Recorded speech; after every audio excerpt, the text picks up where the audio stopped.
I'm not sure if it's 10:29 or 10:32 or whatever, but we'll assume it's 10:30 and we can kick off. Just also to remind you, I've been reminded by governance that this meeting is being recorded. So watch what you say. And if we can just start with the first item, apologies, please. Chairman, there's apologies from councillors, excuse me, Ogilvie and Nicholl. Here we are.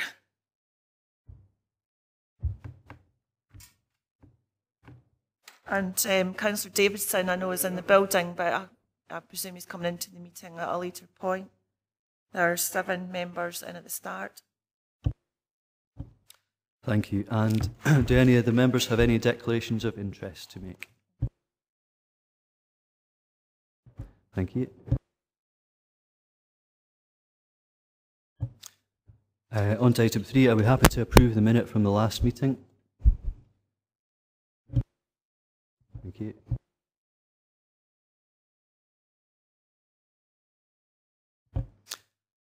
Item 4 is the Police Capital Programme monitoring 2012-13 as at 30 September. Chief Constable, is there anything you'd like to add to the report?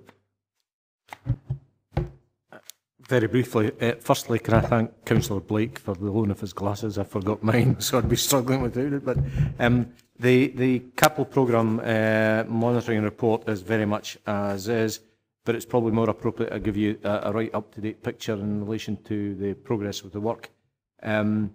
Castle Douglas is pretty near to completion and should be completed just by late December. There might be a week or two variation, but essentially we'll be looking to get back operational in that station sometime during January by the time we fit it out with all the furniture. I'd invite anybody that's in that area at all to have a look in past, because compared to what it was, it is now so much better in potential for officers working out there, but also public access. So thank the authority for your support in progressing that work. It's really, really encouraging. The other aspect is the 2 projects that are ongoing, the 2 more major projects alongside Castle Douglas, and that's the major incident room element of the conversion of the gym at headquarters. That is virtually complete. I think it's just more hoovering up that's to be done. So that's a great facility, and our Lockerbie inquiry team will be moving in there shortly, so it will enable them to have all their productions working alongside them as when they continue to pursue their inquiries. So another great facility, and I appreciate the support there. And the final element in terms of the major expenditure is the work being done at Lorburn Street to the cell area, which is rearranging the access area and making things much safer for all people concerned, both custodies and staff. So a lot of good and positive work. Everything is very much on track, as you'll see from the summary of the report. What we're also looking for are other spend to saves, all minor in some respects, but ones that we could probably complete over the next 2 or 3 months.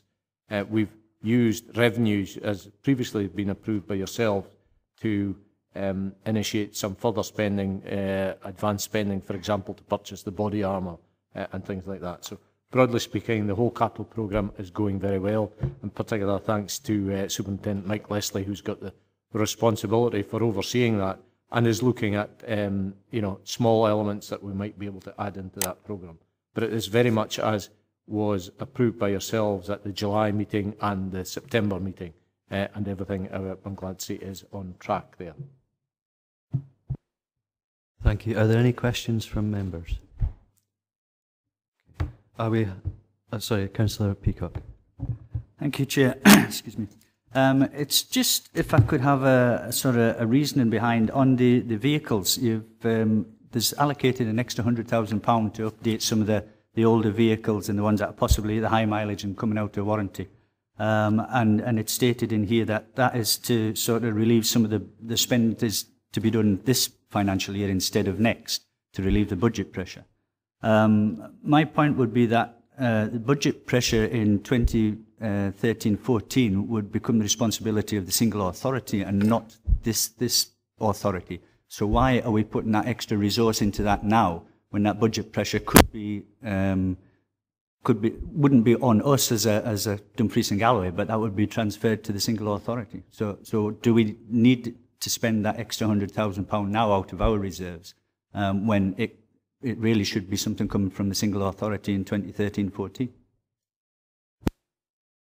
My view in that respect is about our overall public responsibility to make best use of public money. We have the opportunity, this money has been allocated for policing, and the reality is if we don't spend our budget, then half of it will go back to the government in terms of the reserves. That's part of the agreement already.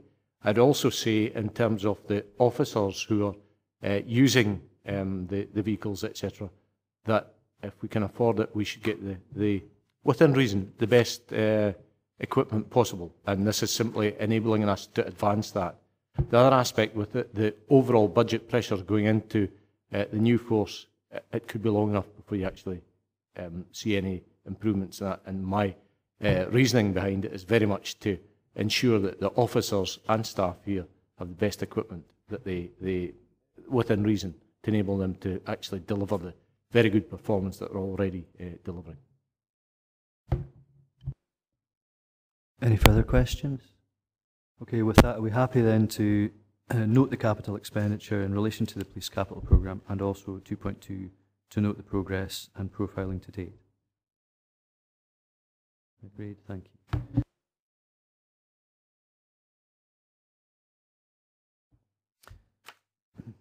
Item number 5 is the police revenue budget monitoring to 2012-13 as at 30th of September.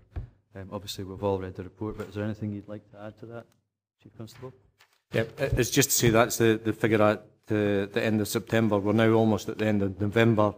We're continuing to see a positive picture in terms of that underspend. That's why I think it's important that we continue to look at opportunities for spend to save, particularly when there is that backdrop of money reverting back to government away from this area. It's not about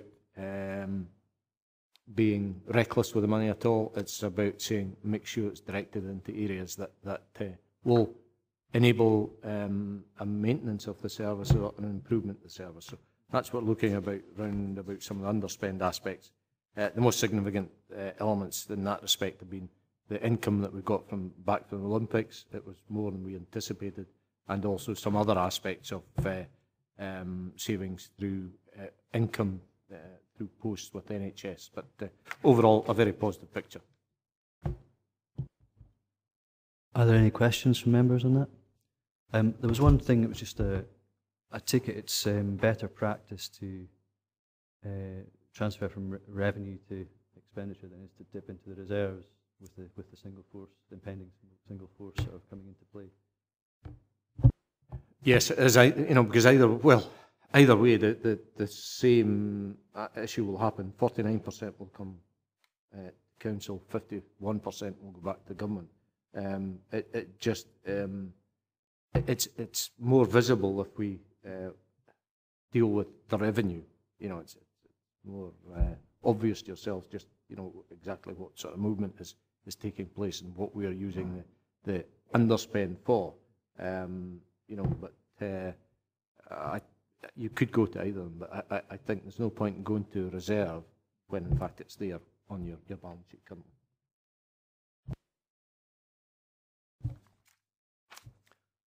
Okay, with that then, are we happy to note recommendations 2.1 and 2.2? Thank you.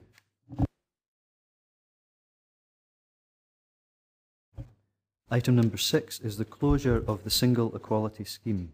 We've been asked to note the transference of these actions to be continued to the relevant business areas and also to approve the closure of the single equality scheme. Is there anything you'd like to add to this report? Nothing as such I would like to add. Maybe just refer over to Sharon, who's our diversity officer. It's fairly well covered within the report. I'm not sure if there's anything you want to add to it. Yeah, if I could, I'll just outline the process that we've adopted and where we plan to move forward from the single equality scheme. The legislation changed in May of this year, which prompted the need to review our single equality scheme as outlined in a paper to you in September. We no longer have the legal obligation for a single equality scheme, so we had to look at what strategy we were using to drive forward equality and diversity into our local policing business, but also complementing the business of the Police Service of Scotland as well. So we've worked alongside our community members, our partners and members of the staff to identify from the single equality scheme what outstanding actions, if any, were still to be a priority for them for 2013 onwards. And these will be used to help develop an interim strategy which will implement alongside equality outcomes, which are now a legal obligation under the Equality Act for each public authority to develop. And we'll work towards embedding these equality outcomes within the local policing plan and business areas across Dumfries and Galloway local policing area to achieve the mainstreaming of equality and diversity, which is the overall ethos of the Equality Act now. So really based on this approach, we would like you to consider what we've presented and approve the closure at this stage, pending an interim strategy being implemented from January onwards. If I may, one quick question, well, two actually. Just for clarification, and when I was reading it, I didn't want to assume too much, but the actual legend across the top, where it refers to A, D, G, R, T, RB, and SO, could you possibly clarify what that means? That's at the time of the legislation, this referred to the diversity strands, which were age, disability, gender, race, transgender identity, religion or belief, and sexual orientation. That's now transferred to include maternity and pregnancy and marital and civil partnership status. Thank you for that. And the other thing was EIA, in some contexts it's an environmental impact assessment, but is it an equality impact? Equality impact assessment, yeah. Thank you. Any further questions from members? No, thank you.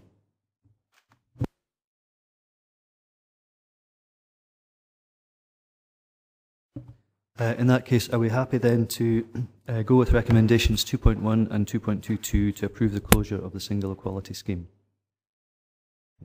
Thank you.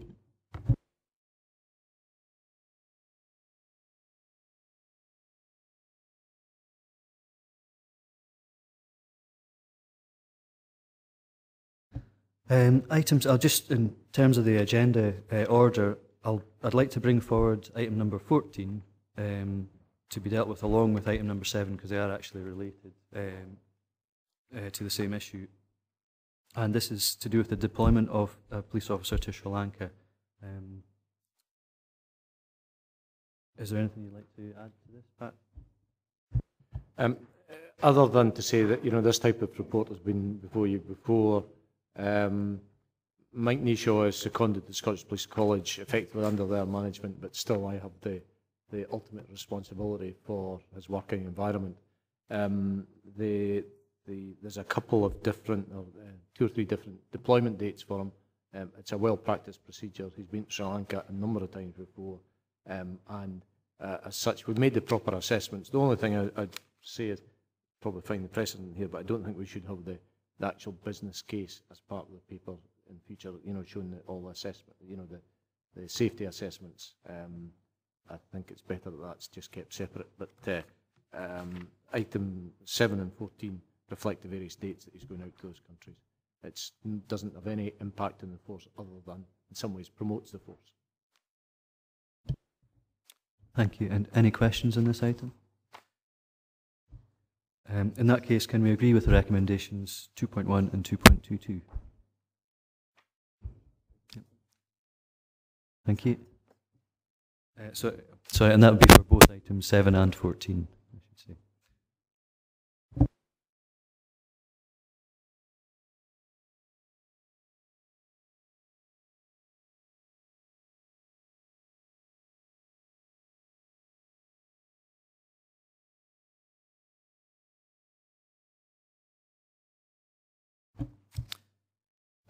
Item number 8 is the National Infrastructure Update.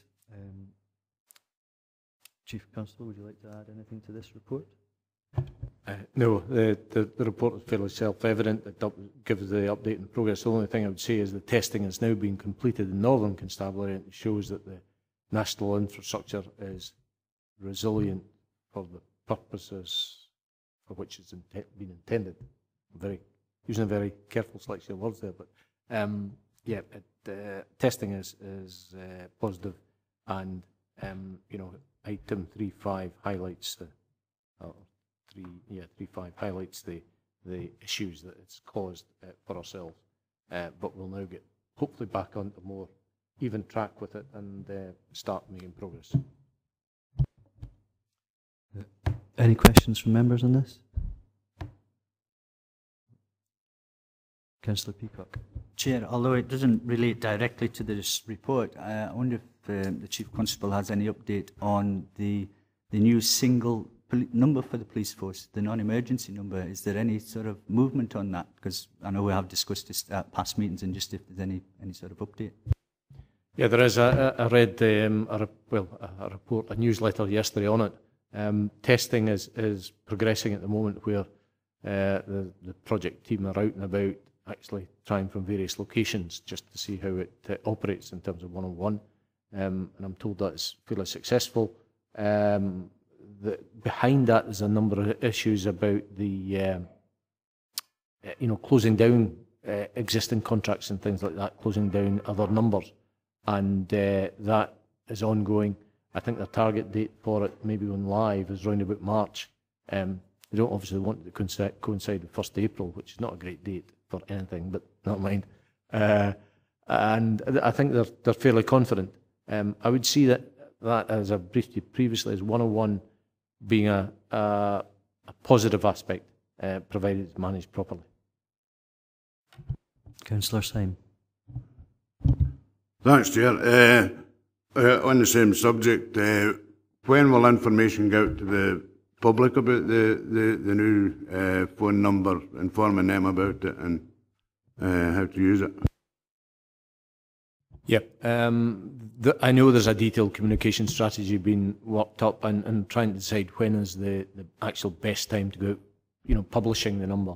I think they want to go through all their testing aspects themselves to say, look, yeah, we're confident in it, and then we'll pick the appropriate time to start launching that date. So I'll keep yourselves advised of that, because obviously it's a critical aspect for the public wherever you are. Thank you. Just on recommendation 2.2, before we move to agree this, do we have a sort of guide as to what sort of date the milestones might be, or is that still to be decided? I'm going to a meeting on Thursday this coming week, and I would expect a more detailed report coming out of that, in which it might be agreed about the further rollout of applications that might sit on the national infrastructure. I mean, that's a big issue for us, and it's one that I've got a bit of concern about trying to ensure that particularly the command and control application is actually delivered down here. Because if it's not, then it could make us very, very vulnerable in that respect. Any further questions? In that case, are we happy to go with recommendations 2.1 and 2.22 and agree then? Thank you.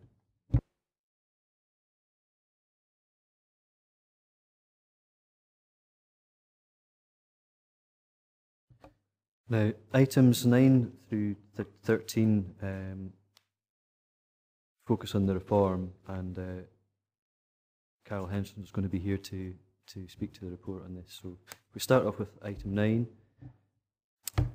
which is the Police and Fire Reform Progress Update. Is there anything you'd like to say to that, Carol? Thank you. No, as the Chairman indicated, this is one of a suite of reports coming to you today, in effect to provide for assurance, the ability for you to scrutinise both the processes we've got in place and the work that's been done to date. More critically, these reports prepare the way for the reports that are going to come to you on your meeting on the 6th of December, when you're going to be looking more at the detail, which is the absolute detail of what the asset transfer schemes could look like, what the issues are and the considerations are, both on staffing, assets, liability. The first report really deals with where we are. It primarily identifies the procedures and processes that we have in place, which is a project board. We then have a series of work streams which are led by the appropriate officers in services, both police and fire and the council. And the project board then has the mechanisms in place. The Director of Chief Exec is your project executive, which then identify if at any time in the project, as the project manager, if I feel that there are risks which go across a particular threshold, we then call a meeting of the project board. And if you look at 4.3, what I'm identifying is a range of risks that the project has uncovered to date, and as a consequence of the escalation of those risks, the project executive has asked for the project board to be reconvened tomorrow. The outcomes then from that project board examination of the risks, the mediation or the mitigation measures we want to push in place, then that will come back to you again in your meeting in the 5th of December for any of the decisions that you wish to make. And if I quickly just give you some of the background and context to those, at 4.31, the budget implications, you are in the middle of a budget process. It's just to reflect that you have something of the order of 900,000 of overheads that are embedded in the council, primarily associated with the support for fire services, because they are more closely integrated, and it's how those particular costs are then going to be treated. Now, what we have is an indication and recognition from the Scottish Government that some of the overheads, because you can't transfer all the staff, it's parts of somebody's job, not all of those can be transferred. So it's how those particular costs will be treated years 1 and 2, what arrangements have to be put in place, either in budget pressures, or even in the council's cash settlement. So that's actually quite a key one for us, because, and if I give some examples, like the radio maintenance unit, you've got 2 officers. You can't transfer one because we would then end up with not a resilient service. We may have the Scottish Fire and Rescue Service wishing to look over time for different services. So what we're going to do. So it's those kind of things that we've got some options. We need to consider them. Is what we'll be doing, and then we'll be presenting them to yourselves in your December meeting on decision making. We already have some intimation by the Scottish Fire and Rescue Service, who have taken a view, unlike the police, which are looking more for business continuity years 1 and 2, where they are looking to move away day 1 from certain of the services that we provide, fleet maintenance being one of those. So we need to look at those and look primarily, we have trust, the new service knows what it's doing, will ensure that the services it puts in place are resilient and appropriate, but it's what it means to us as a council in our workshops. So again, we've got to work through those and come back to you with decisions. There are issues in respect of community safety arrangements, and if I give you some flavours, what we have at the moment is the council invests in CCTV equipment. It's deemed to be a priority through our community safety. That, the Scottish Fire and Scottish Police Service may have a different view, Chief Constable, on what he sees as needed. So where in the future arrangements and the dialogue between policing and the council through community safety should CCTV equipment rise? Should it remain with the council? What then the issues on how we operate it and what kind of partnership we do. So again, these are issues that we are discussing, and we'll come back to you again with the kind of remedies. The interesting things are, and just to show that isn't just staff, we do have 2 senior councillor appointments in your chairman or convener and vice convener, which effectively the law requires, as of the 1st of April, those posts disappear. The ability for the council to appoint to those posts disappear. So I'm sure there'll be total sympathy, and you'll be looking at all the support arrangements that need to be put in place. But it does mean that the council needs to look again at its senior councillor appointments, the arrangements. It does also mean if you decide to replicate this committee, then you would end up not necessarily having a remunerated position to put as the convener and vice convener. So again, we've got to look at that. What does that mean? But the given is the law provides, unless something changes at the Scottish Government, that you're going to have 2 less remunerated positions. You'll have, means some budget savings, if you think about it, so there's some positives. But it also is good for staff to see that it isn't just staff that get affected, isn't it? So that's a good thing. We do have, sorry, I'm not quite sure how that's going to be minuted, but it's the real world. It just means that reform affects all of us, and I think it's just understanding that. Again, we have local authority staff who are affected. We've got 18 cleaning staff who have contracts just for your fire buildings. And again, that's only about 1.25 whole-time equivalents. It's because they've got an hour into more. But these are key staff. This is still contracts. It's still important to them. The issues are, should they transfer? Or should we agree a contract? They have TUPE rights because it's the principles of TUPE. So what's going to be in the best interest of them? What's going to be in the best interest of the New Scottish Fire and Rescue Service? So again, these are things that we've had to put above the line because TUPE is TUPE. You've still got to try and make the right decision. And that's what we're looking at. The issues on voluntary early release. And again, that's just a fact of life. And it is a fact that it does look as though the new services will have a better scheme. And I think it's a matter of fact. We have to report it to you, that the new services look as though they're going to have a better scheme for early release than the council scheme. Now, common sense is going to repel. If you're one of those staff and you're affected, you're going to look at what's going to maximise your interests. And it looks as though that could be a 1st of April date for a lot of people. But again, the whole principle of reform, we're trying to work on the basis of its openness and transparency. You have to put the facts on the table. Staff have to be informed through these changes. The other one, which is a strange one, which is a strange risk to escalate, which is just remembering that we've always been different as a council. We've always explored the differences and said, we're a unitary authority, we have police and fire. Suddenly we're going to lose that uniqueness, we're going to lose that difference. And we've also got things going on which is to do with the Health and Social Care Bill. Again, we're going to start to do that. So what are we going to replace that with? How are we going to show that all the things that have been excellent and good within our council, how are we going to still maintain that? How are we going to work that through and present ourselves? Because suddenly how we describe the council has always been unitary authority, fire and rescue, unique community planning arrangements. Suddenly we're going to look like everybody else. And knowing yourselves, I don't think you want to look like everybody else. So we've got to look at how we can profile, take advantage of reform, and present the council in a very positive light. The other risk, which is it's a simple governance risk, is that for contracts and continuation of service, we need somebody to negotiate with. Okay? We can't just negotiate with reform teams. We need to negotiate with people who have authority, either in the Scottish Police Service, or if the delegation is to the Chief Constable in the Scottish Fire and Rescue Service, or if they've got a delegation to their Chief Fire Officer. And at the moment, it's unclear who has the authority. And that gives us some difficulties because it puts tensions in. Do you negotiate with reform teams? But then the authority might have a different view. So we're escalating this as a risk, and part of our mitigation measures will be we meet with the new authorities very quickly and say, tell us who's got the authority, because we need to talk to you. We need to get a return that's good for our council, good for our staff, and you need to get a return that's good for your new services. And that puts some uncertainty because those involved in reform sometimes can have their own agendas, or they can have a view on asset stripping, and that's not something that any of us wants to see, but we do need to have people who can negotiate.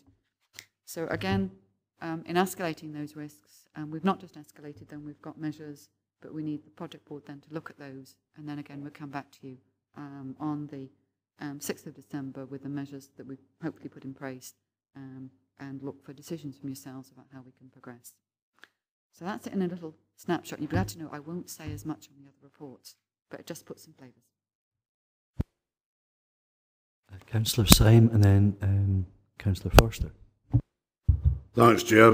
I'd first of all like to commend Carol on the work that she's already done with this. I don't envy her job with the Pathfinder and that. It's been it's a massive bit of work, and there's still a massive bit to be done.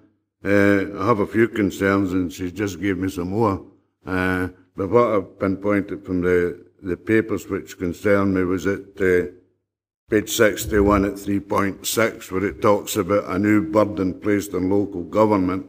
It already talks about being recognised nationally with new ongoing costs. but at 3.7, it's clear that the impact on respective authorities is potentially much greater for ourselves, and Fife is the only 2 unitary authorities, than it is where there's joint boards. What I'd like to ask is, I think we need more clarity on that, and it looks like we'll be paying more. How will it affect services? And at a time of council cuts, should these costs not be met by the Scottish Government? Do you want to add to that, Karen? I think what we have is that part of the uncertainty and the risks are because we're not sure what the new services will contract back with us. Because if we're able at least to have a taper, because what we have to accept is that we've moved very quickly on reform. Most reforms usually have a shadow year, and that gives you time either to scale up or scale down your different services. What we've got is an accelerated programme and a date which is focused on ensuring a safe transfer. If we were able to say, again, but these are new authorities, and perhaps the view that's been taken at the moment from the Scottish Police Authority is, if we could have a level of business continuity so that they continue to buy services from us year 1 and year 2, that gives us opportunity to scale down, to deal with the buildings, to deal with our overheads. The reason why this is a risk at the moment is that we haven't been able to secure the negotiations and the authority to continue with the services. And the biggest one can be, it's the one I've talked about, which is fleet maintenance. The good thing is the Scottish Government is recognising this. So what we're actually saying is they're looking at how we can have a process by, once we recognise what the totality of this is for 2013-14, they're looking at ways in which they can treat it, either in our settlement or give us some kind of non-recurrent costs. So we know that those negotiations are going on, but the reason why we have to say it at this stage, it's a risk, because we haven't been able to tell you how we've covered that risk. So on the upside, the Scottish Government recognise it, the new authorities recognise it, we have all the detail of what our overhead costs are, we believe that we have, and we know that we've got very good services. If we could have a level of business continuity, we could handle the risk better. If we don't, then that's part of what we have to talk to the Scottish Government about, how you can cover our costs year 1 and 2. I cannot see that they would ever build in a recurrent base for this, but if we get some time, we can manage out of this in a proper way. So I hope that helps. I think time's a big issue, Carol, because when we went to seminars and when time's coming out, I think it's a case of spending a wee bit too much time eating our breakfast and then we float in for the bus. And it's the impact that has in the whole force and the staff and everything, that they're rushing about at the last minute, and that's the way it seems to be going. I mean, April's no far away. My son's getting married in April, and you know how much the hotel's going to cost. He's got all the arrangements done now. So we're steadily getting to D-Day, and I think things are just lapsing a bit. I hope they pick up soon, but I do have concerns on the timescales. I think I can give assurance that the good thing is that there is a lot of good, there's a lot of security, there's a lot of resilience being built into new arrangements. It's the classic governance. We know, but we need to know who we can conclude the deals with. And I think once we have the certainty now of the Scottish Police Authority, Scottish Fire and Rescue Service getting their first meetings underway, their appointments made, we then have the people that we can actually do the deals with. And we do have a formal recognition from the Scottish Government that ourselves and Fife, we have something that's different. We have overheads that will continue, particularly if they move services away from us, and we've got to look at how we can have those covered year 1 and year 2. And then it falls to us as a council to say, and how are we going to manage out of that then? And some of them can actually be business opportunities, which is, so if fleet moves out, then it gives us some capacity for the business unit in DG First to position themselves to perhaps do MOTs, to do other different things. But it takes time to build it up. And you need to know the definites of what's happening when, where your business opportunities are, and then you can work through. So I hope it is very busy. It's a very active landscape, but I think now we've got appointments in place, we're getting more of a certainty.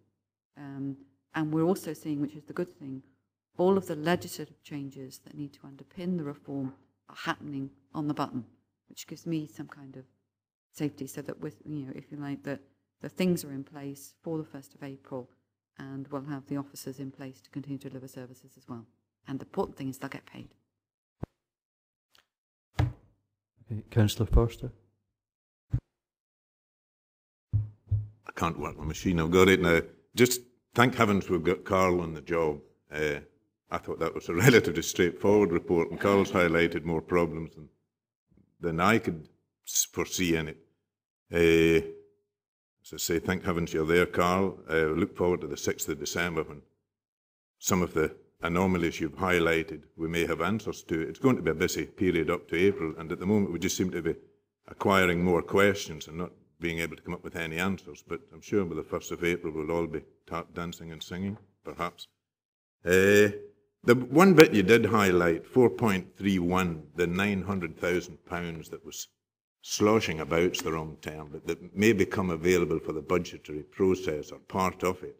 Bearing in mind the council administration are submitting their budget on the 18th of December, am I correct in assuming you will have a definitive answer to the monies that are going to have a budgetary impact by the 6th of December, and that the administration will write it and incorporate it into their budget? I mean, there's not one political party who's drawing up a budget at the moment would love to find £1 million somewhere and put it into the equation. Maybe I'm oversimplifying the situation, but am I correct in assuming they will have a definitive balance or figure that they can incorporate in the budget? Yes, you'd be glad to know yes, otherwise I get my P45. So you have the assurance on that.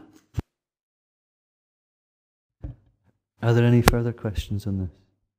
I think I'd like to echo Councillor Syme and Councillor Forster, and I presume everybody else here, in commending Carol for the mammoth task she's taken on. There's still a lot more to do, but it is quite a body of work. So thank you, Carol.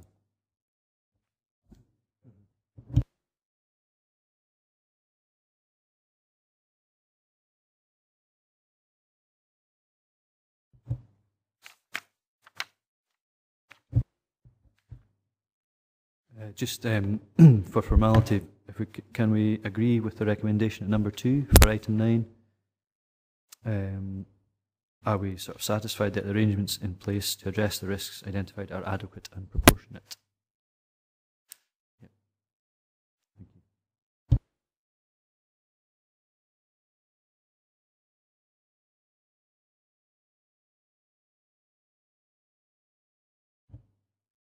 Item number 10 then, that's the Police and Fire Reform, Police Staff Transfer. Again, I'm sure we've read this with interest, but Carol, is there any new information or anything you'd like to add? Thank you.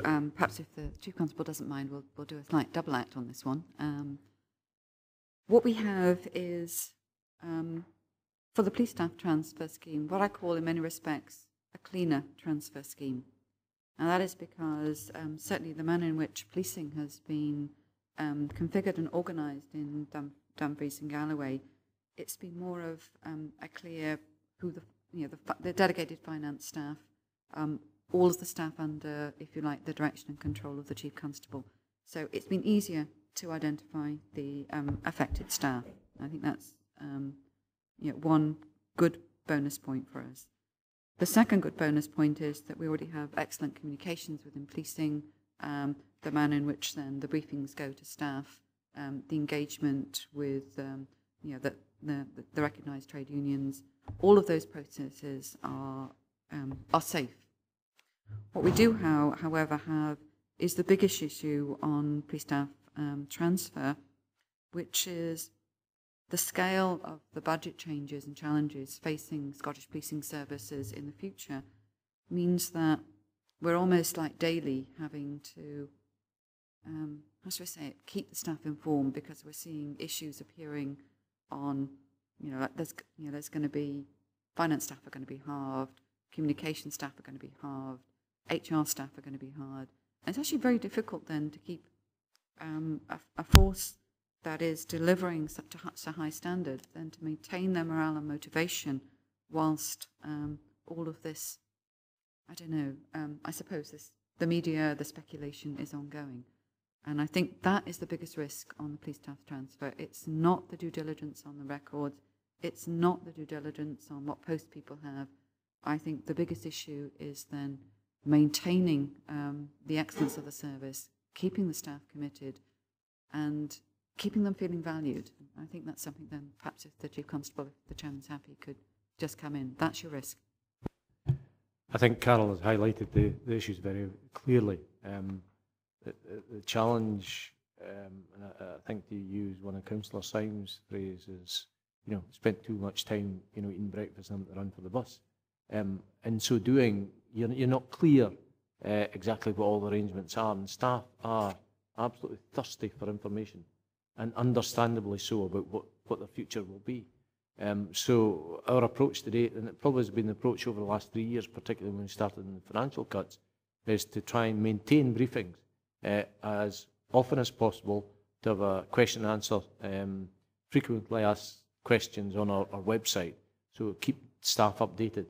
Even to the point of having briefings to say, look, there is no further information given to you, because as you'll know in workplaces, that there's as much speculation. And there's real concern and fear, particularly when you get the public statements about, there's going to be 40% reduction, etc. These are figures that have been quoted by others. I've referred to these figures simply as say, I've heard that.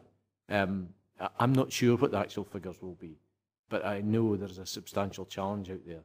The other thing I keep on saying is, you cannot maintain 17,234 and have no compulsory redundancies and deliver the savings profile.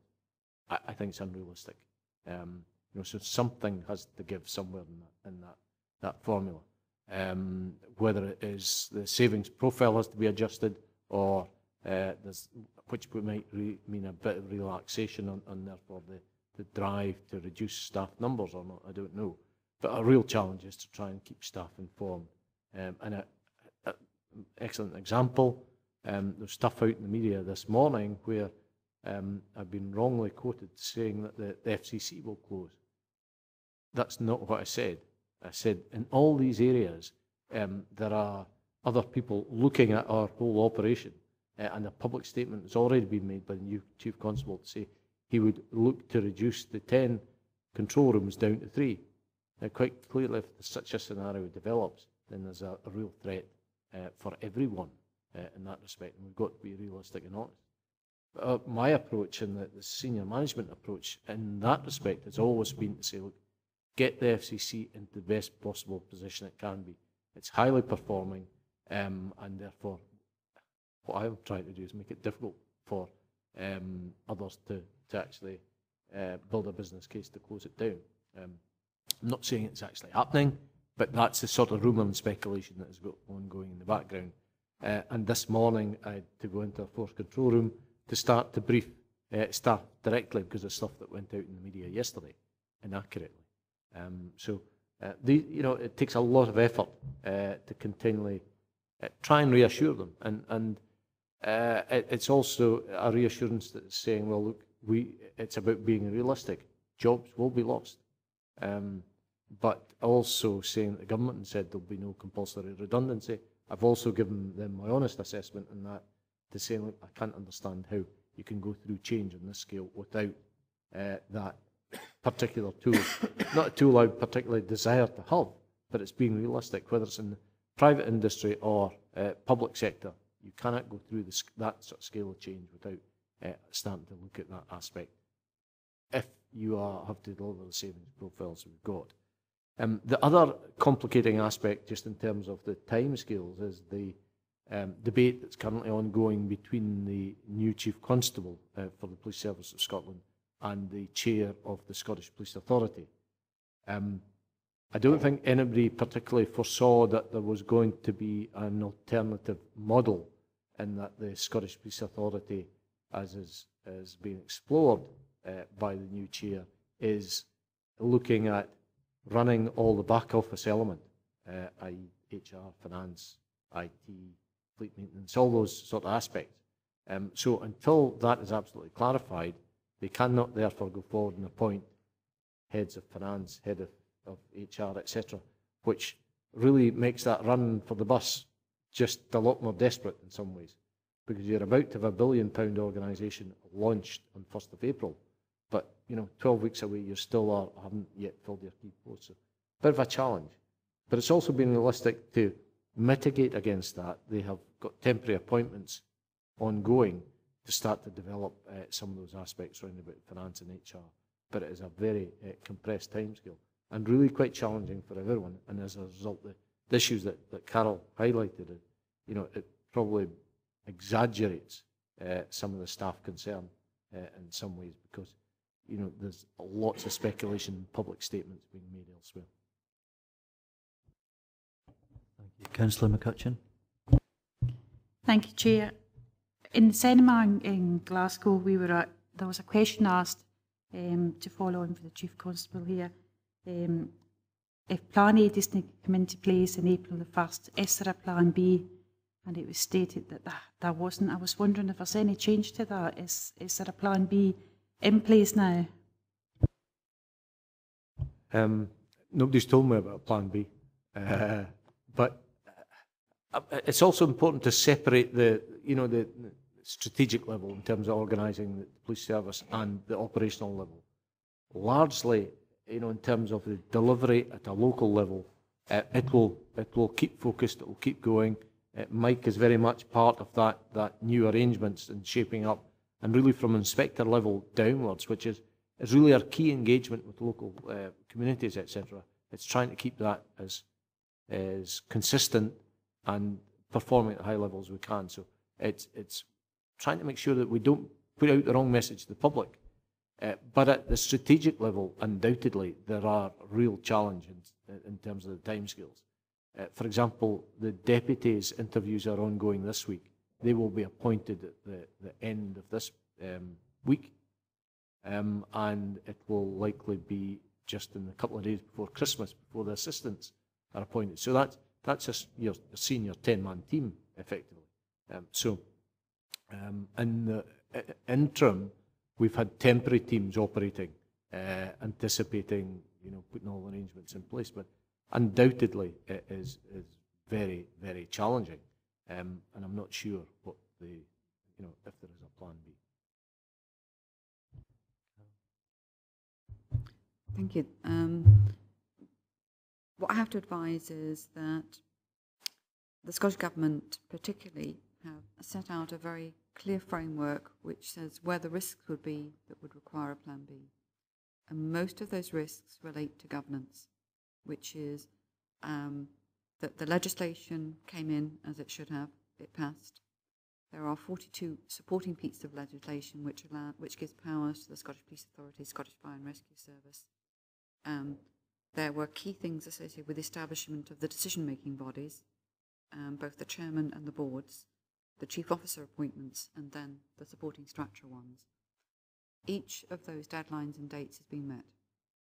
So I think the risk of not being able to deliver legally and organisationally by the 1st of April is getting smaller and smaller because of them meeting those deadlines.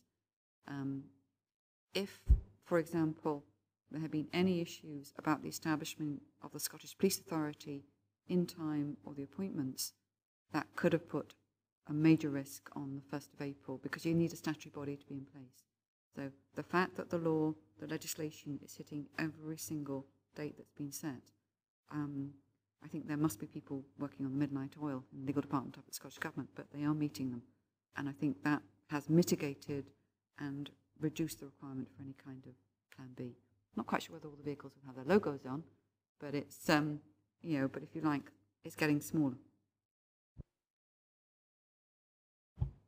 Just to continue that debate and discussion slightly further, absolutely these dates have been met. Audit Scotland and HMI clearly said that you needed your senior team to be established 6 months out. That hasn't been met, but the way that has been mitigated is that temporary teams are in place. But whilst you have temporary teams, they're all trying to interpret what it might be that this new team might want. Much of it is known, therefore progress is being made. So it's about trying to then say when the new team comes in, and as I say, there'll be a new level by the end of this week, they will really pick up on all those plans and virtually hopefully rubber stamp an awful lot of them, or in some ways might change some particular approaches. But that's essentially what we're looking for. Undoubtedly, since the appointment of the single chief constable, there's been greater progress made because there's been more clarity about, rather than saying, well, there's a range of options that we consider, it's saying this is happening, that's happening. So it's picking up pace in that respect, but you can't get away from the fact that we're still, you know, getting pretty close, I think 18 weeks away, and we still don't have any semblance of the senior team in place. Councillor Syme first. Now, you're scaring me again, Pat. We mentioned staff morale, and I think that's really important. I worked in a lot of workplaces where there was maybe threats of payoffs and things happening, and it does have a big effect on staff, and it is a big job trying to support the staff through that. Second thing was, I see police cadets mentioned here, and I know we don't operate police cadets. I was just wondering if that was a thing for the future. They must have that in other authorities if they're mentioning cadets. And the third thing was, I'm going away forward now to the actual transition. And I know your senior team have different roles. They like to say, if somebody's got an issue with maybe complaints, there's a certain one of your head team deals with that, or other things. How's that transition? Is everyone going to know where to go to under the new structure with each individual thing that was dealt with before in the former setup? Do you know what I'm saying? Maybe work back the way. The answer to the last one is no, not yet, but we will do, and there's a lot of work ongoing between this area. Dumfries and Galloway is in what they call the west area with Strathclyde. So there's a lot of discussion ongoing to say, look, how do you deal with particular aspects, etc. You know, there's slightly different operational approaches at times, and what we're trying to work out just now is what the on-call structure will be, and all these things are progressing. So I'm content. Whilst it's not all agreed at the moment, it will be, and that you know, there's a great deal of work, for example, going on right across Scotland on policies, trying to actually establish a common policy on all the range of issues. Because at the moment we probably have 8 different policies for each issue. Some of them will, you know, are probably 90% the same, but it's just absolutely being clear and making sure, particularly the critical ones, that they're out there and ready and are understood by senior command. The bit about cadets, we don't have cadets, you're right, well, not currently. Strathclyde and I think Grampian currently have, I'm not sure who else have, so that's a test that maybe, given that Strathclyde have got, then that quite possibly would be rolled out further across the area, depending, it'll all come down to costs again. Yeah, and I see that as being another opportunity it might be for youngsters. Can't really remember what your first point was, other than that it scared you. Yeah.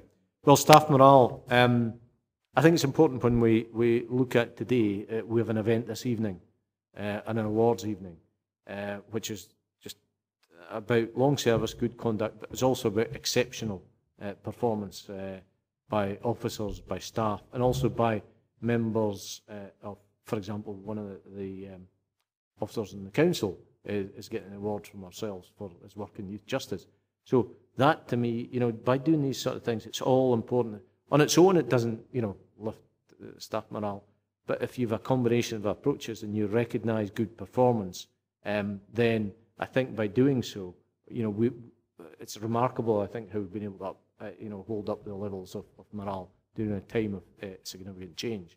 The SPPF report that I'll come to later in the meeting, it is also recognising the performance of the force, and it's by stating it publicly, but also stating it privately within the organisation, and continually encouraging people because they're proud of their performance, and by doing that you keep addressing the morale issues. But it is becoming more and more of a challenge as particular staff feel threatened.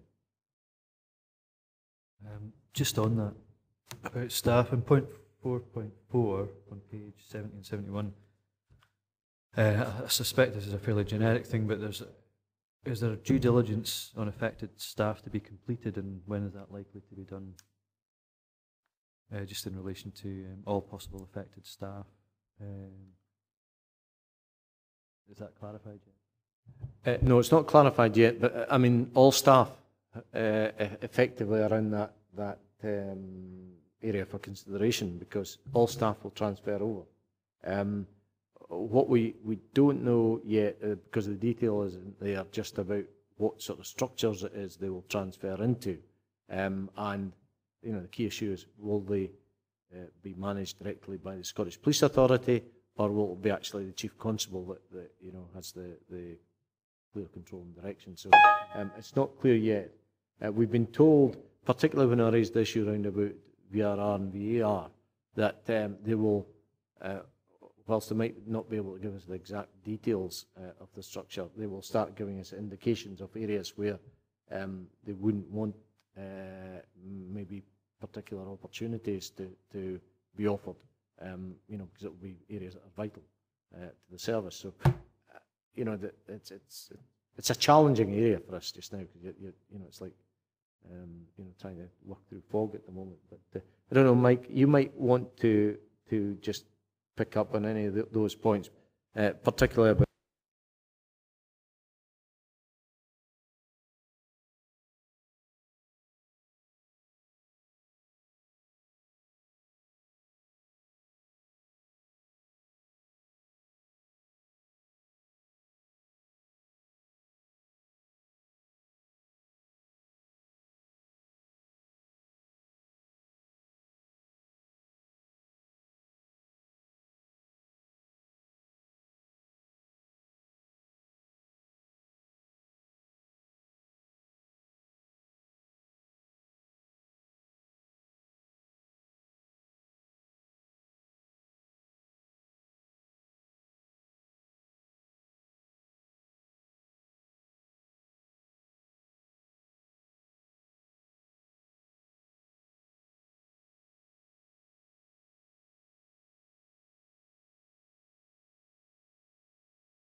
Thanks, Mike. Councillor McCutcheon, you had a question? Thank you, Chair. It's just a quick question. I'm not sure if it'll be addressed to Carol or not, but at the moment the senior staff has got the support system below them that helps them to function on a day-to-day basis. Will that still be in place, do you know, when in the 1st of April? I have to say that's a question I couldn't answer, but what has to happen, I think this is one of the requirements and the duty structurally that's put on the Chief Constable. He's got to make sure that the new service that he puts in place has to operate efficiently and effectively. The difficulties are we're going to have some kind of transition period, but how that support service is going to be delivered, I'm unclear on. I'm aware of the blueprint for policing. I'm aware of certain structural issues. I'm certainly aware that on one level, the fact that we will be a division in Dumfries and Galloway. I've done something. Okay, the fact that we will be division, the fact that it appears that our divisional commander, local commander, could be at the chief superintendent grade, does mean that we start to see business requirements that fall from that, which would give me confidence. But in respect of the structural side, I think I'm going to have to defer on the detail of that to the Chief Constable. But whilst there's levels of confidence, I think there's a lot that we don't know yet.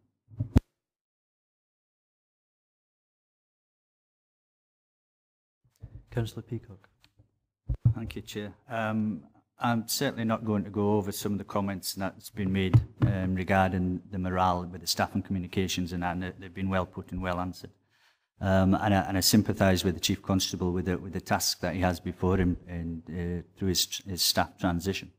I just wonder, because in the past we've had assurances from Scottish Government that the actual number of officers in Dumfries and Galloway won't decrease. And I'm wondering, with your talks with your staff, because it seems to be that the support staff will be more affected in this transition. And I wonder, have you noticed any sort of differences between the two fractions? Because possibly your officers might be more content that their future is more secure, certainly, than your support staff. And with your talks and your discussions that you have with them, are you seeing any sort of slight divide coming there? Because, as I say, the officers are expected to have a more secure future. And I just wondered if that was becoming apparent at all through your discussions. And secondly, while we know that there is no forced redundancies, or we've been told that at this stage, I know you don't agree with that, but on voluntary redundancy side of it, when these have been identified and certain staff that have decided to take up these offers, will that be a joint redundancy taking place from the 1st of April, or will that be staged throughout the next financial year of the new authority, or will it be a case of these staff will actually finish on the 31st of March? Okay. First point's a very good one about the difference between police officers and police staff. It's one that we fundamentally recognise, and certainly in all our senior briefings, it's making it clear that the understanding of the pressures, particularly on the police staff side, that they are facing a different sort of scenario.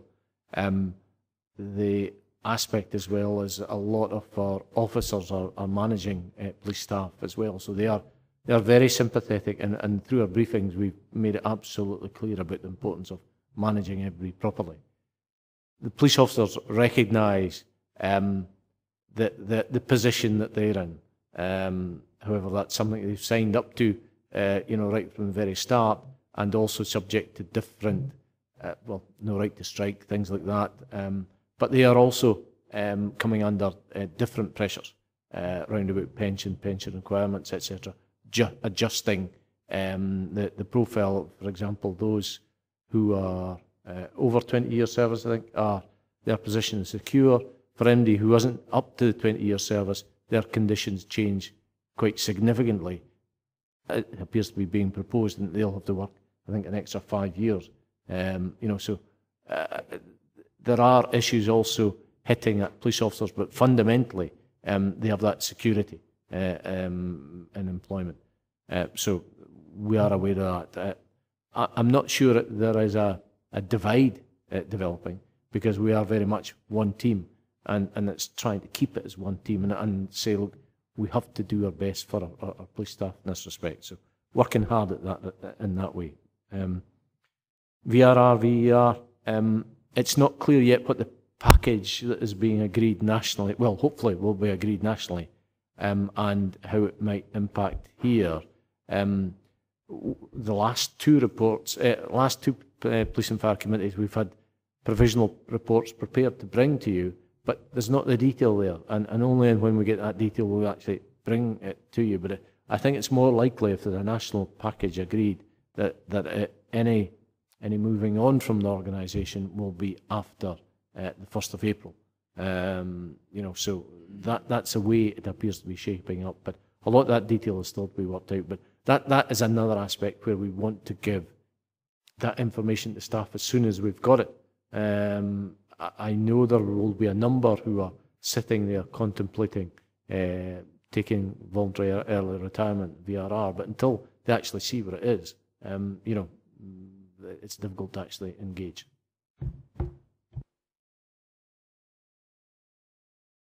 Any further questions? Sorry, Councillor Yen first, and then Councillor Singh.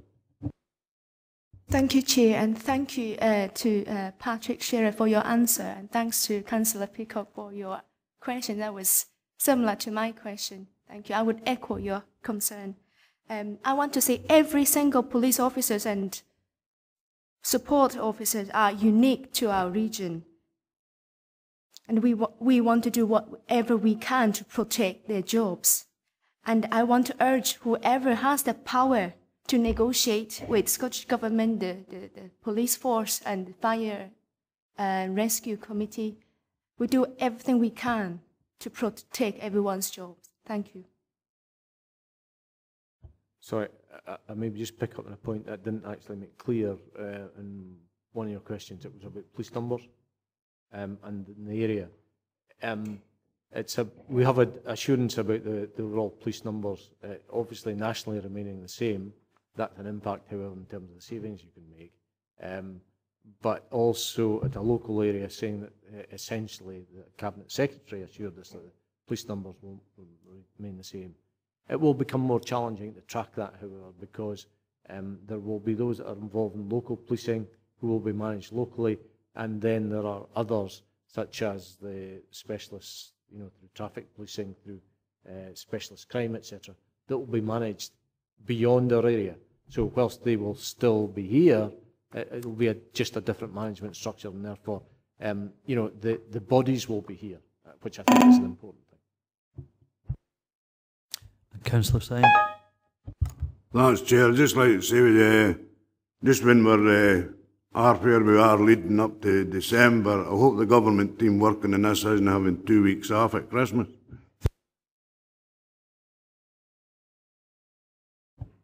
Would you like to comment on that? Councillor Davidson.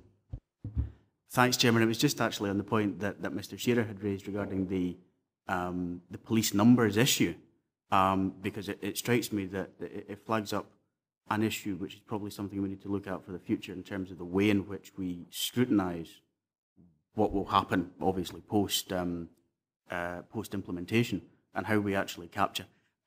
I know that the actual numbers issue is not necessarily always the core thing. I mean, the issue is what they are doing in the region, but nevertheless, the numbers issue will always be something of a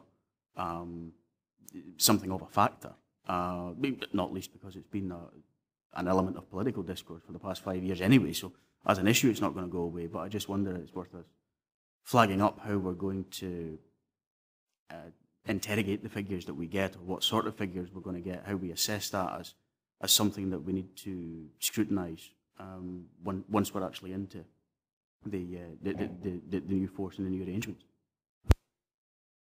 I'd simply say, yeah, it is an important one that as the new committee that will go forward, you know, to try and be as aware of what the resource is deployed in the area as possible. It will, as I say, the chief superintendent will have responsibility for a certain aspect of it, but it is important you understand how the other resources are managed and the impact that they're having in your area. Any further questions? Are we happy then to agree that the arrangements put in place to address the risks identified are adequate? Recommendation 2. Yep. Thank you.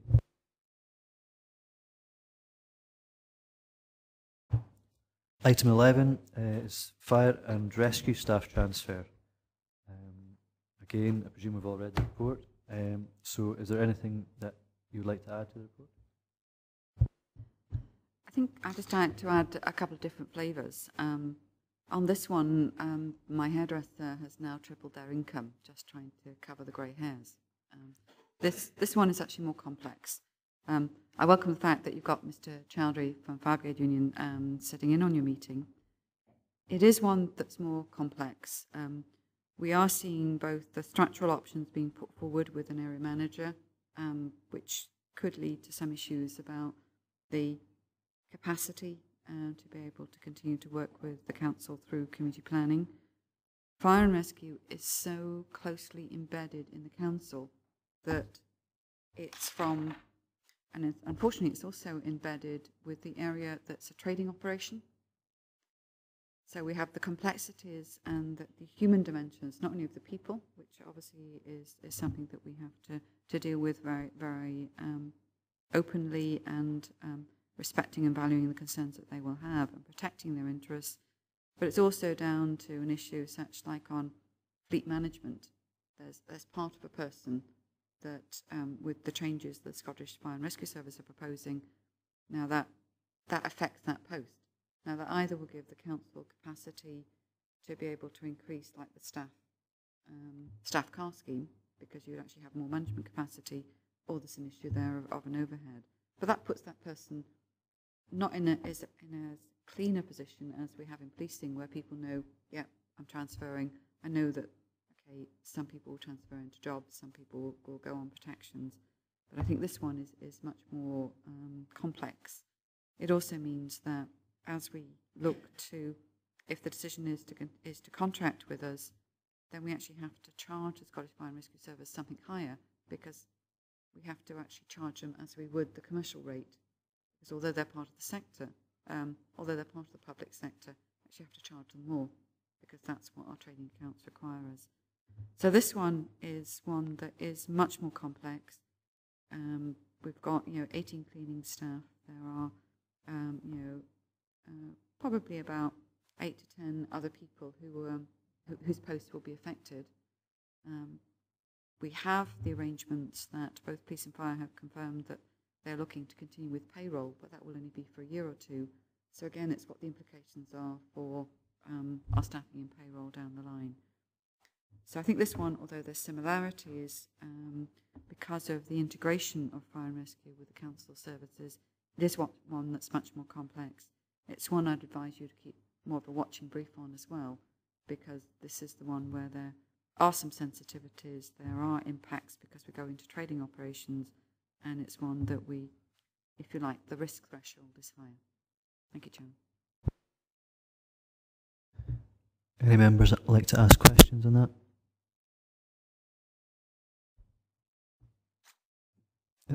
Councillor Peacock. Thank you, Chair. It's not so much a question, but and I know Hamish isn't here at the moment, but the staff will have similar sort of issues as to the police side of it through the transitions. There's uncertainty there. I mean, I'm sure there's as much difficulty in keeping the morale of the staff at present at as high a level as possible. And a lot of the things that we've discussed on the police side, I'm sure will transfer across to the fire service here. And a lot of the comments that members and that have made would be similar. And I appreciate Carol says it's a lot more intense on the fire service side of it. But I would think it's just at this point as well that I'm sure all members have the same concerns as do officers in higher ranking officers in the service for the transition of the staff, and hope that it can move forward. Doesn't sound as if it's going to be as smooth as the police transition from Carol's comments, but again, with their support and sympathy of this committee in the works to be done there. Thank you, Councillor Peacock. Would anybody else like to add anything to that? Councillor Davidson. Just at risk of asking the real daft laddie question, I mean, clearly there's a deadline to this, but when ahead of the deadline are we going to be in a position to know how many staff are in fact, I think the term is associated in the report? Because presumably we'll need a figure ahead of ahead of implementation. What we have at the moment is we've scoped the issue and we're in contact with those that we call affected. But at the moment, we're not able until certain decisions are made or we're actually very clear on what arrangements will be or what contracts will exist between the Council and New National Services to confirm whether they will or will not transfer, what their rights are. The absolute deadline, and it's going to sound strange, is 2 weeks before the 31st of March, because that's when we have to complete the due diligence on their records. We have, because it's, and it sounds strange, this is kind of like public sector to public sector transfer. So we're doing things on the basis of 2P. So as long as we can keep communicating with staff, keep engaging with them, keep them informed, ensure that they understand what their rights are, we probably have a bit more time than the normal 2P timetable would allow us. But I would say is that the definitive has to be the end of January. We have a very, very clear position on every single member of staff. Councillor Syme. As Councillor Peacock says, the issues are the same, but it's a wee bit more complicated than that. And again, I think I take too much time over their breakfast when we look at 4.4, when even the Cabinet Secretary's talking about bringing uncertainty. The last thing the staff and their families need at this time of the year is uncertainty. So again, I think they need to put their socks up and get things moving and get the information out to those affected. Thank you, Councillor Syme. Are there any other questions? With that, are we happy to go with recommendation 2? That we're happy that the arrangements in place to address the risks are adequate?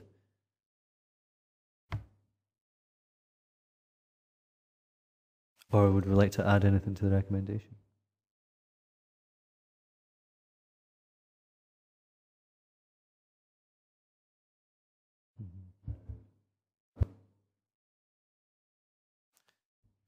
All of these will come back to you on the 6th of December. So you get reports back on their positional statement and whether they've been able to mitigate all the risks at your meeting on the 6th of December. That's a given.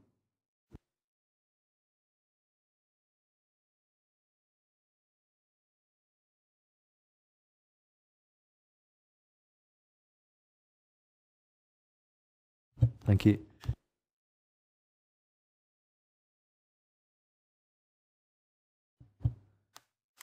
Item number 11 is the transfer of police authority assets, rights, liabilities and obligations. Again, Carol, would you like to add anything to this report? I think the only two flavours I would give is to recognise that this particular one is a very substantive piece of work. It does particularly impact on the Council's finance officers at the time when they're doing the budgets, preparing for the annual accounts. What we have is, in effect, a winding down of an organisation. We're talking about something about 36 million, considerably more assets, budget changes. So I think that is one of the risks. This is a very detailed piece of work. The Scottish Government have, and we've agreed with them that it's safe to do so, have interpreted the legislation which allows us to agree a scheme for transfer rather than have a transfer order. And I think that means that that gives us a bit more time.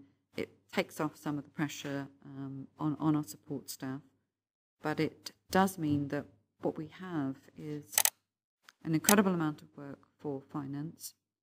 We're trying to mitigate the risks, as you'll see, on the transfer of property, because we recognise that the deed packages we hold, a lot of the information is actually in the head of our legal staff and our property staff, because they've either bought the buildings, lived with all the arguments about servitude rights.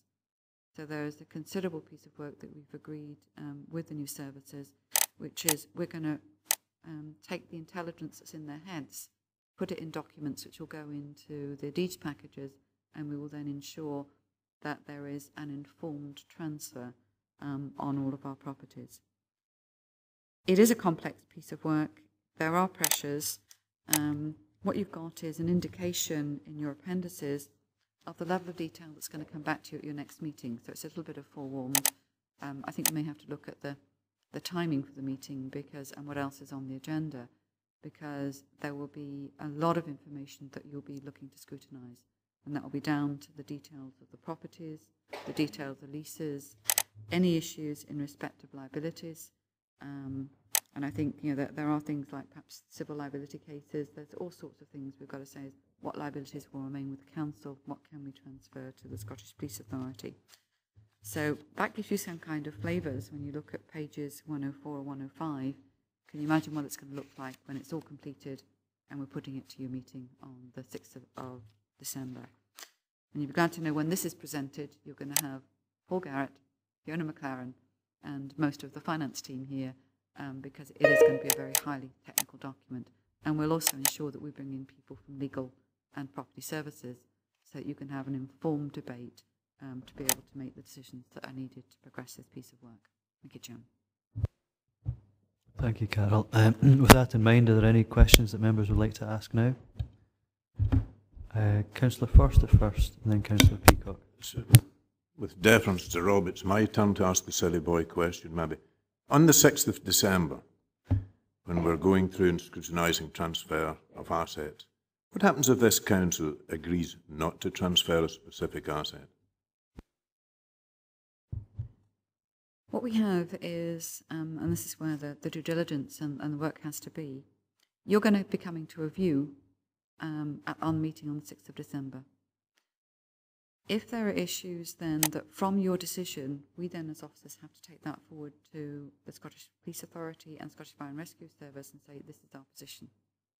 If they don't agree with that position, and you'll notice that there is a little negotiating panel, I have with regret to advise that this is where we have, I suppose it's wrong to call the Scottish Government Big Brother or Big Sister, but the ultimate power in the legislation will be for the new authorities to say, thank you very much, but we're taking them. Or thank you very much, you might want to give it us, but we're not going to want to take it. So that's going to be a very interesting process, which is why when we come to you, we've got to make sure that there are very clear business cases. What we do have is the ability to build in preemption clauses.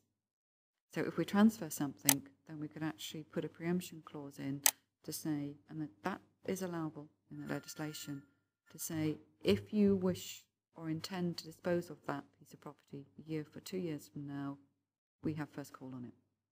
So there are ways in which we can, there are many ways to skin the proverbial cat.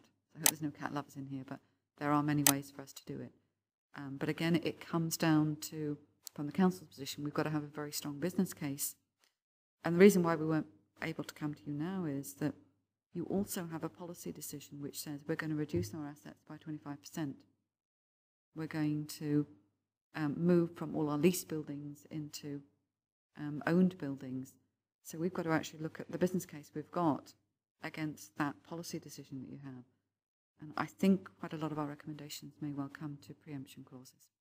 But again, we're working through the spreadsheets, and there'll be some work completed tomorrow, which will be quite interesting for all of us. Councillor Peacock. Thank you, Chair. Councillor Foster sort of took the first part of my question away there, but that's fine, we got an answer. Following on from that, I'm interested to know that what happens. I appreciate there will be negotiation, but if there is such a difference between our own council's valuation of a particular property, say, or an asset, and Scottish Government's valuation of it, I mean, if there is such a difference, what sort of negotiation powers do we have to bring that valuation closer to at least our own valuation of that property? I mean, it is obviously, it's very important that this council's capital receipts from this are as much as we can possibly gain from this. And the other part of it, which I'm quite sure Carol's team are looking into, but maybe as a forewarning for us for the meeting in December, is not all the assets that will be transferred are physical, really. Not all assets are buildings and such. You know, that there are assets out there that we have. I suppose it depends on our determination of that asset. But, you know, valuations on these type of things are really critical to the transition.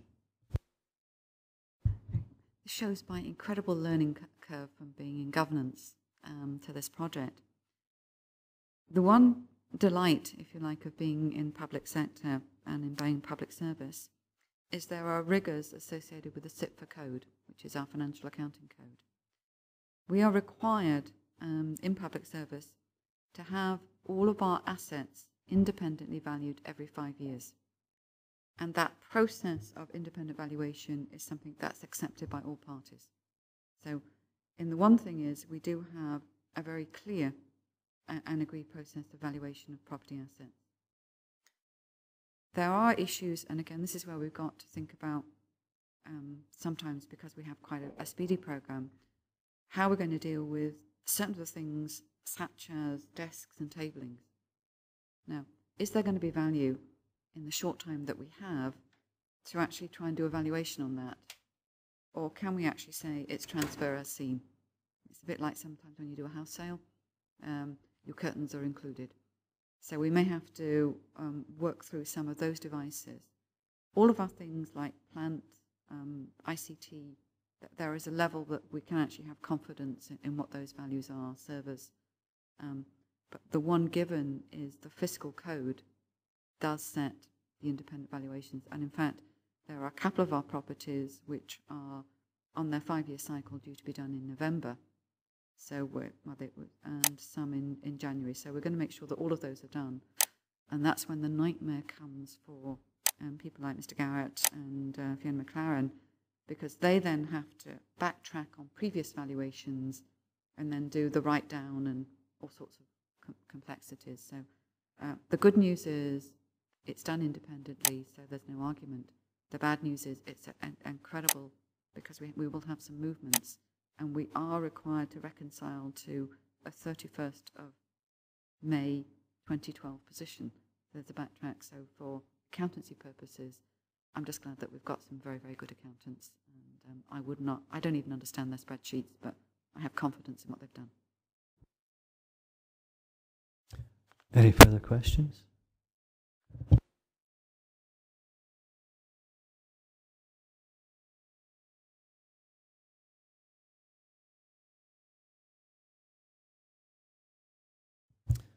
Okay, thank you. With that, then, can we decide upon the recommendations number 2 to determine whether the arrangements in place are adequate and proportionate, and if we feel we've scrutinised the detail provided in Appendix 2 and 3, are we happy to agree? Thank you.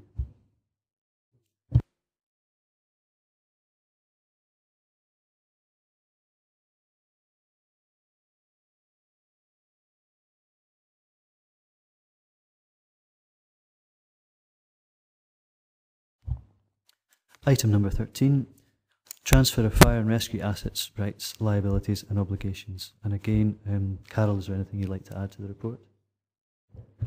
Thank you, Chairman. I think the same principles apply.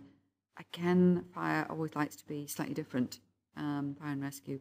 So we do have some issues associated with airwave equipment and Scottish Government contracts.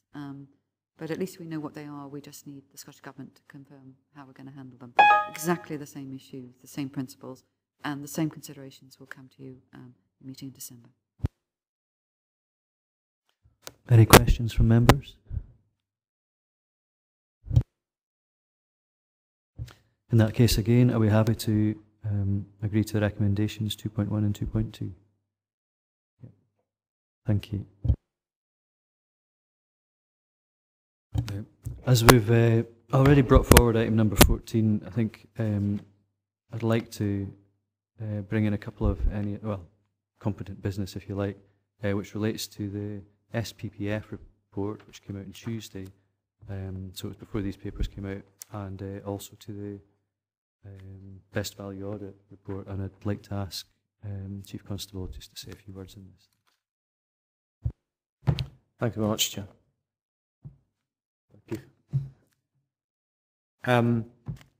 What came out on Tuesday was the Scottish Policing Performance Framework Report. To be clear, I've got responsibility for this on a national basis for overseeing all the collation of statistics, etc., from all forces and presenting the performance report on a quarterly basis, and then ultimately to put together an annual report. That annual report was agreed in conjunction with the government, etc., and we use the statistics department in the government to validate all our figures, etc. So, you know, that there's one clear version of the truth, so to speak. I think it's important that I bring this report to your attention. It is on the website.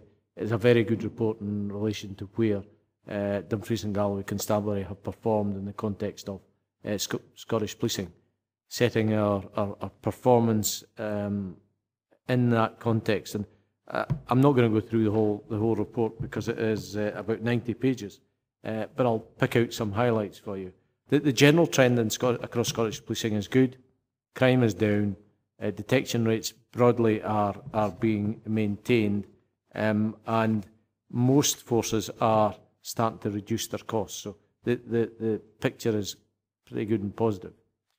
What I would say, however, is it's important to understand where we are in that scale and put it into context. But understanding that, you know, these are rough measures in some ways because there are different challenges for policing throughout Scotland. Scotland is a small country, but there are quite clearly variations in terms of demands. There are also variations in terms of geography, the land mass that some areas have to cover. For example, Central, a very, very small and compact area compared to our own, which is about 10, 15 times bigger in terms of land mass. So it's all to be understood in that context. But within the report, I would invite you to go and have a read of it on the website. That there are a number of interesting figures, and probably one of the most significant ones for me is around about the detection rates for recorded crime. Sorry, firstly I'll say the number of recorded crimes per 10,000 population, because that certainly starts to put into context about how safe the area is or otherwise. In that respect, we are, in the context of Scottish policing, but also in the context of UK policing, Dumfries and Galloway is the safest place to stay in the country. Quite markedly so in terms of our performance. We have 408 crimes per 10,000 population against a Scottish average of 598. So we are, you know, significantly below that the average level, almost a third in that respect, which is really quite marked. Additionally, it's important to understand that, you know, well, how do we compare to other forces? Well, we are at the lowest at 408. Strathclyde is the highest at 694. It's also understanding that within Strathclyde as well, they have complexities and deprivation, etc., facing them that we don't have. But we have maybe other complexities around about the sparsity of population and providing a service. So I'm really pleased to be able to report that figure. Alongside that, it's important to understand, well, in terms of some of the core policing activities and what the public expect of us where crimes are committed.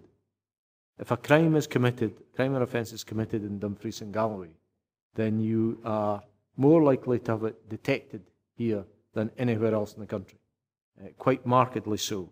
Our percentage of detection rate for recorded crimes is 72%.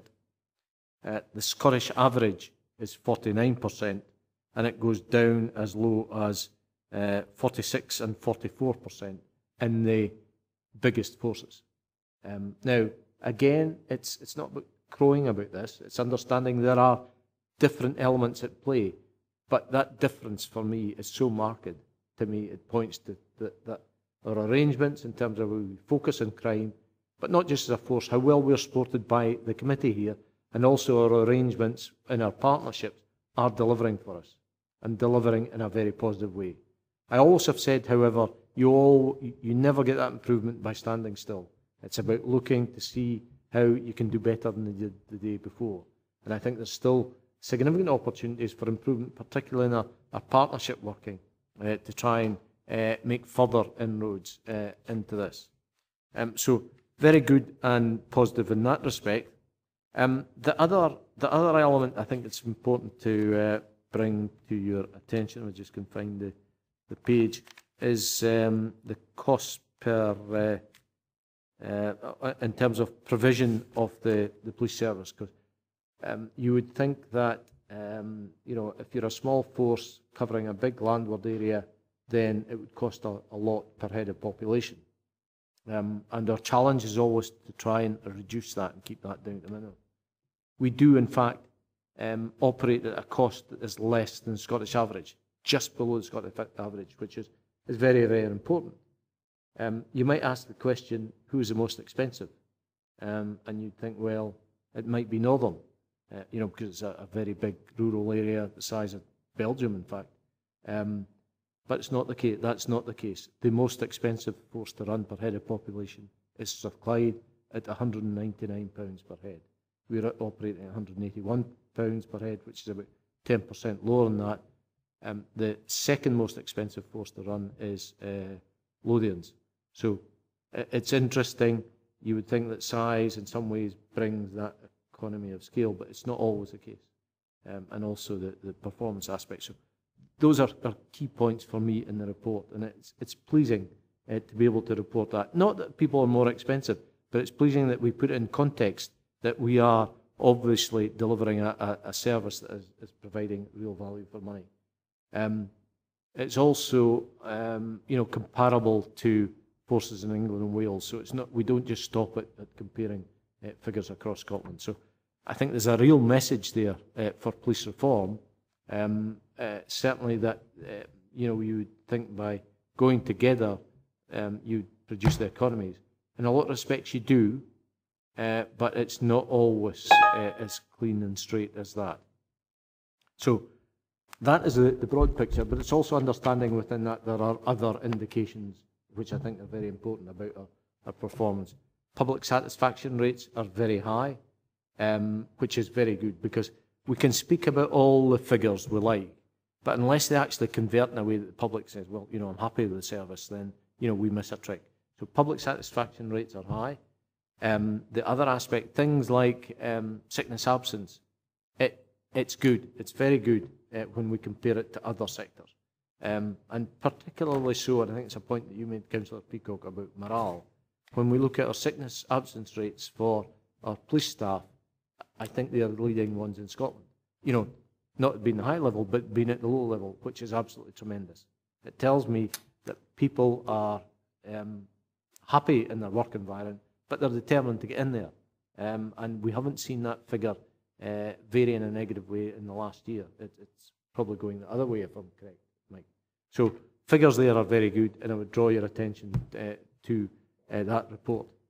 I would also draw your attention to the report that came out on the same day, that's published by Audit Scotland and HMI for policing. And it's the sort of summary of the best value reports that they've done for forces across Scotland.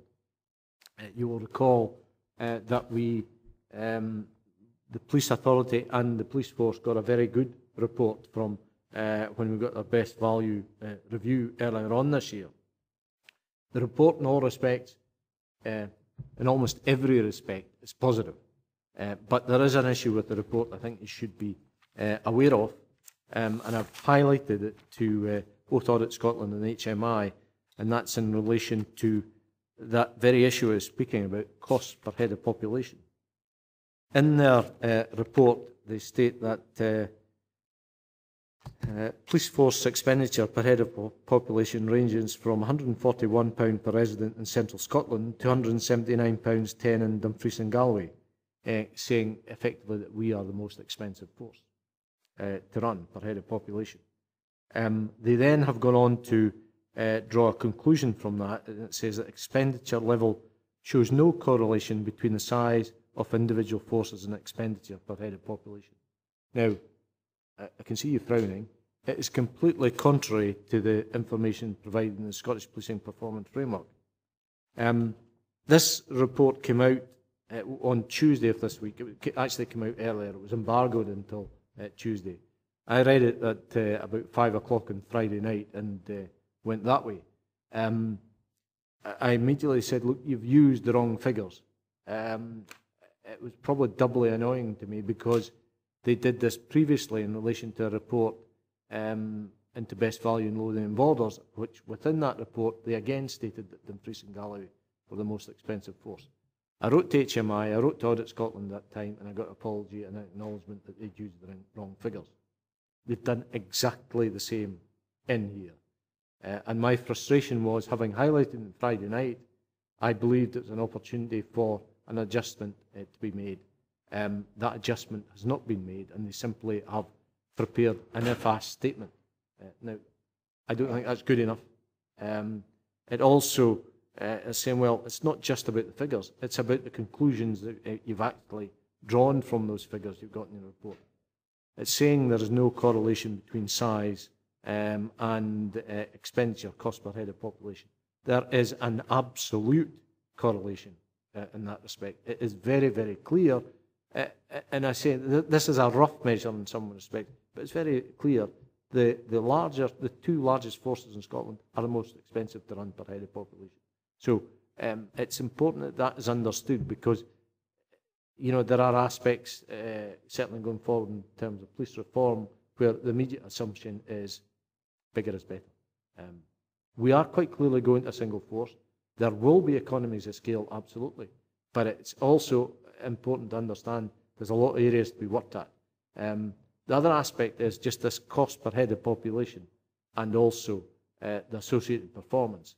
It just brings it back to me to say, look, actually, our officers, our staff, and their partnerships in this respect, in terms of delivering a safe environment, are doing very well. So I would intend to write further to HMI and Audit Scotland, and I'm not sure whether there is any view that the committee would wish to take in that respect. Thank you, Chief Constable. I think just to double check, have members been provided with a link to the relevant documents, or especially the SPPF document? I don't know if that's been made available to all the members of the committee yet. No. I think there's an actual link to a website page. Would that be right? No. Yeah. If we could arrange for copies of that, or at least a link to the online document to be made available. Carol, do you want to come in? My understanding, as soon as the embargo was lifted and we were advised of the publications, arrangements were being for you to be sent the actual PDF documents. But if that hasn't hit your emails yet, it could be that people are still working on getting documents out. I think the full council set probably took up a lot of people's time. But I think the important thing, and I think it reflects some of the points that particularly Councillor Davison and other members are making, you can't afford to leave misinformation out there, because the misinformation can suddenly become fact. It can affect the benchmarking.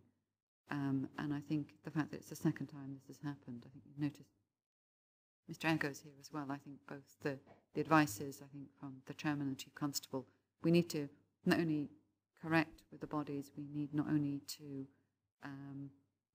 assure the apologies, but we do also need to make sure that we can at least communicate with our staff and also with people in Dumfries and Galloway who would have received the wrong information, and get it corrected in the media as well.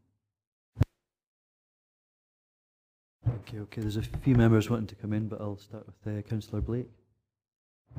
I would just like to echo these comments. I appreciate the Chief Constable is going to write to Audit Scotland and HMICS, but I think we as an authority should do that as well. It's very clear that information that went in the Loading and Borders report was incorrect, and it was pointed out, and they admitted it at that time.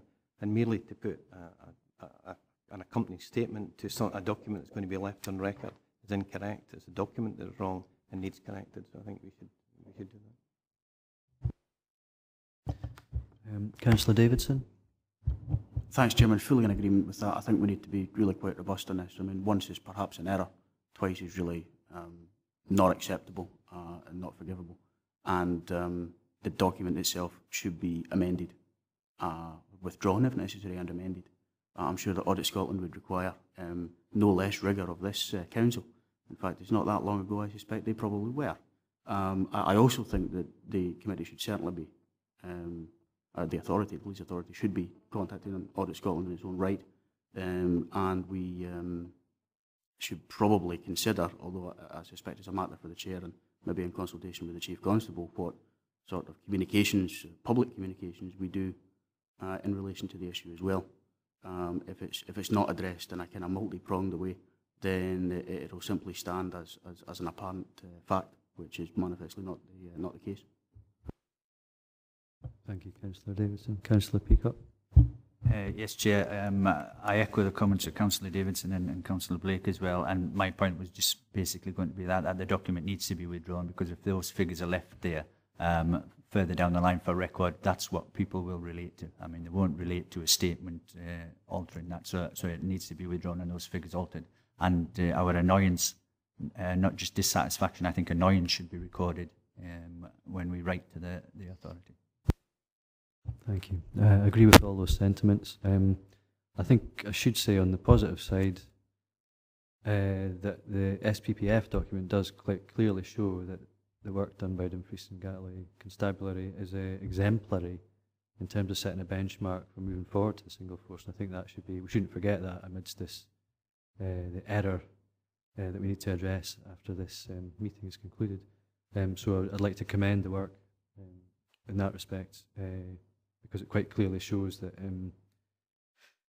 it shows the challenge really that the national force is going to have to live up to in order to meet the standards that have been set in Dumfries and Galloway.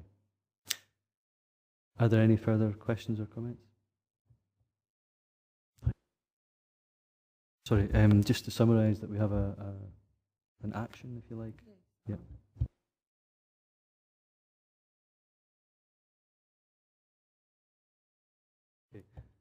That's so that letter will be drafted, and then we can get that action dealt with.